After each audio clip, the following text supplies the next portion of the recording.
Halo, kembali lagi bersama saya di Kick Off Sport. Ciao. Oke, kali ini kita akan membahas sedikit ya tentang dunia voli lagi.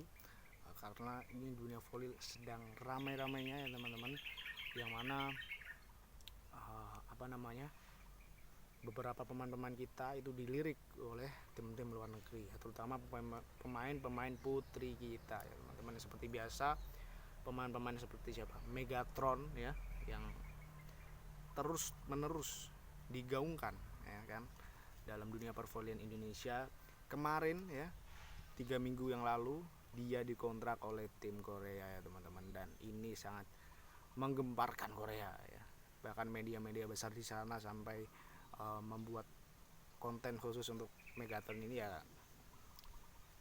Emang Megatron ini berasnya banyak ya, apalagi orang Indonesia itu kan suka over proud ya. Kalau ada orang Indonesia, atau setidaknya kalau thumbnailnya ada lambang negara Indonesia, itu pasti akan ditonton ya teman-teman. Jadi untuk marketing ya, pemain Indonesia ini memang nggak bisa ditanyakan lagi, nggak perlu ditanyakan lagi, karena kalau ada pemain Indonesia di olahraga manapun, itu followers IG-nya itu pasti naik ya, karena engagement dan loyalitas pendukung kita itu sangat tinggi kepada pemain-pemain kita ya teman-teman. Nah, ini yang membuat tim-tim Korea ini, tim-tim voli putri Korea ini seperti tertarik gitu. Setidaknya dengan engagement penonton Indonesia, pendukung Indonesia, itu juga meningkatkan sponsor sponsor sponsorship mereka, dan juga meningkatkan bisnis mereka ya. Apalagi di dunia olahraga, itu bukan hanya bicara tentang fair play doang, bukan hanya bicara tentang bagaimana olahraga itu bisa membahagiakan orang doang gitu. Tapi sekarang, di zaman sekarang, olahraga itu dijadikan sebagai objek bisnis gitu. Jadi ya mau nggak mau, klub-klub Korea ya, seperti Red Spark dulu yang merekrut Megawati, itu merekrut Megawati dengan sepenuh hati, karena ya dengan pemain-pemain Indonesia ini mereka bisa mendapatkan feedback ya, feedback bisnis yang menurut saya cukup oke ya, dari sponsorship, dari tiket tiket penonton dan lain sebagainya, dari viewership dan lain sebagainya. Nah, ini yang menurut saya sisi positif dari pemain Indonesia ketika bermain di luar negeri. Nah, sayangnya pemain Indonesia itu tidak memanfaatkannya dengan baik ya. Dengan dengan keunggulan itu, pemain Indonesia itu tidak menggunakan itu untuk menambah skill mereka, menambah pengalaman mereka di dunia olahraga yang lebih tinggi tarafnya teman-teman. Jadi mereka hanya mematok bagaimana tujuan hidup mereka itu bukan di olahraga saja, tapi di di di taraf kehidupan ekonomi mereka ya. Kita berbicara tentang konteksnya ini tentang kehidupan pribadi mereka ya. Kalau mereka gaji di luar negeri itu sedikit dibanding gaji di negeri sendiri, mereka akan memilih gaji di negeri sendiri ya. Tentu itu masuk akal, secara manusiawi mereka juga butuh kebutuhan dan pemenuhan ekonomi keluarga mereka untuk masa depan. Tapi kekurangannya adalah, kalau kita patokan dan tujuan hidup kita ketika kita sudah terjun di olahraga ini hanya sebagai pemenuhan taraf hidup ekonomi, kita nggak akan bisa maju olahraga kita nggak akan bisa masuk Piala Dunia, kita nggak akan bisa masuk Piala Dunia basket, volley dan lain sebagainya. Karena apa? Karena mental kita itu sudah dibangun untuk hanya bermain jago kandang ya, hanya bermain di lokal ya, dengan dengan dengan jaminan kita bisa hidup nyaman, bisa hidup tenang di hari-hari selanjutnya. Nah, ini yang menurut saya sangat fatal ya. Dan ini seperti diskusi yang nggak akan pernah selesai, karena di antara kita memilih pengalaman bermain di luar negeri atau uang ya, atau uang di negeri sendiri, itu kadang membuat orang ya, kalau kita memilih uang ya itu enggak untuk masa depan kita, Tapi kalau kita mengambil pengalaman, itu juga menambah skill dan pengalaman bermain di negara lain yang membuat kita bisa meningkatkan kapasitas kita. Nah, ini yang menurut saya ya, pemain Indonesia tuh harus, setidaknya kalau yang pemain muda terutama, itu jangan terobsesi dengan materi, ya, materi, uang dan lain sebagainya. Karena kalau kita melihat bagaimana Brazil mengelola olahraga mereka, kita bisa menilai satu, ya, mereka itu nggak pernah, ya, walaupun mereka negara yang dalam tanda kutip belum negara maju, negara berkembang seperti kita, tapi mereka tuh punya karakter orang Brazil itu adalah satu, berani mengambil dan berani mengambil keputusan krusial dan berani keluar dari zona nyaman, ya.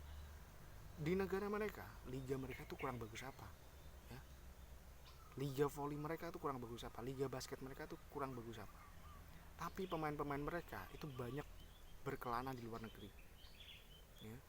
Contoh saja pemain siapa, di ini konteksnya sepak bola, misalkan Neymar, itu di Santos itu ditawarin gaji juga lumayan, tapi dia memilih bermain di Barcelona, ya, dengan peluang meningkatkan skill dia lebih tinggi lagi dan meningkatkan kapasitas diri dia di level yang lebih tinggi, ya.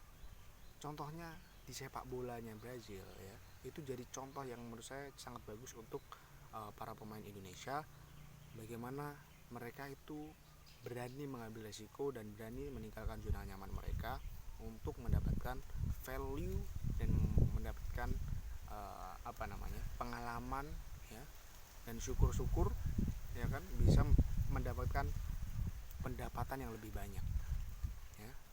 Apalagi Neymar, ya, dia di Barca mungkin gajinya hanya 100.000 euro, 200.000 euro, tapi setelah 1 tahun bermain luar biasa dengan sponsor dari Qatar Airways Barcelona saat itu, ya, dia gajinya meningkat drastis sampai 300 euro, dan ketika dia pindah di Arab atau di PSG gajinya hampir 1 triliun, mungkin 900 miliar, ya. Jadi peluang bermain di luar negeri itu walaupun kita akan sulit di awalnya, tapi itu bisa menjadi pertama pengalaman kita, kedua peningkatan kapasitas diri kita, dan ketiga meningkatkan probabilitas pendapatan kita lebih tinggi, ya. Karena di olahraga ini adalah adalah sektor yang membuat kalian itu mendapatkan pendapatan yang lebih tinggi dari sektor-sektor lain dengan cepat, ya, tandai dengan cepat, ya, karena di sepak bola ini kan banyak yang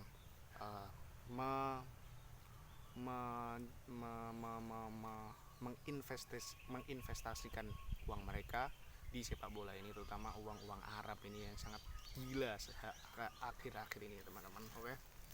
Oke, kita balik lagi, udah jauh malah kita ngomong tentang Megatron ini, ya. Setelah 1 tahun kemarin Megatron kembali dari Red Spark di Liga Korea, kembali ke Indonesia karena alasan keluarga sakit, ingin merawat ibunya.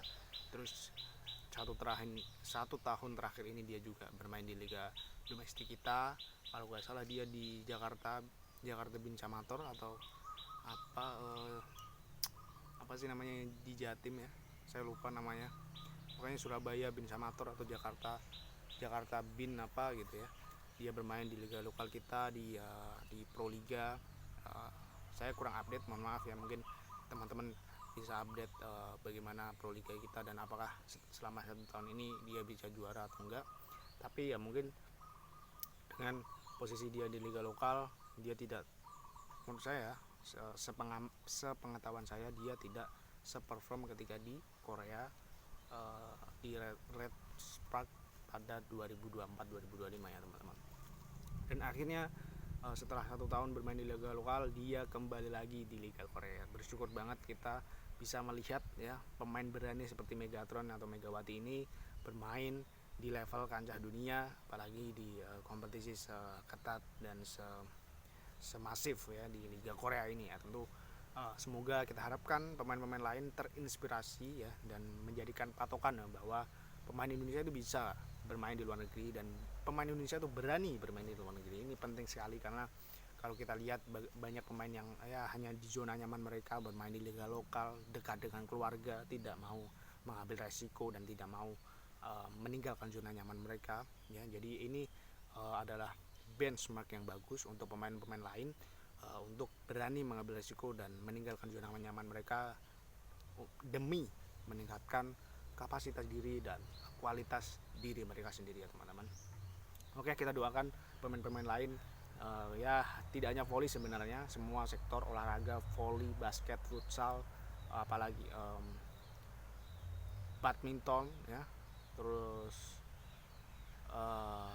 kriket ya, softball, tenis dan lain sebagainya, untuk mereka bisa bermain e-sport ya, bermain di luar negeri agar bisa meningkatkan kapasitas diri dan membantu timnas, atau setidaknya kalau ada turnamen-turnamen internasional, membantu negara menjadi juara di bidang olahraga masing-masing teman-teman ya. Oke, thank you semua udah nonton. Kita akan bahas bahasan voli dan olahraga lain di hari selanjutnya dan di konten selanjutnya. Thank you semuanya. Ciao. Matur sakalangkung, matur sukma, mau liate godang. Terima kasih. Ciao.